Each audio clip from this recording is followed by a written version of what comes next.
nhớ rồi nó chụp bây giờ nè nhớ nó giờ lúc khỏi đấy sau nó ya nhớ cái con nó họ lúc khỏi đấy sau á nè lúc ở chỗ nó đa hơn nè nên đa hơn tại vì mà giờ giờ mình cái đang đặt hỏi á chỉ lúc khỏi đấy đá nó sao ni đam bộ lịch cha này cũng cho biết sai nè thật ni đam bộ lịch cha có mày chứ giờ tôi một chúa của cho họ lúc họ chúa nó ya lúc này giờ lúc họ chúa ấy để sau một nè nên từ bên nó là mình cao họ giờ họ muốn của tài họ là thế giờ bên tôi lái giờ bên tôi nhớ là bên bỏ tài nó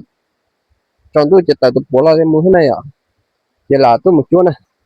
chúa xem mà là chỉ mà hết bốn một trong gì ở đây cha cũng một trò đó trò mà họ cũng mất tăng cho một trò đó biết sẽ để sai kia à hay là bỏ cũng mua như họ nó sao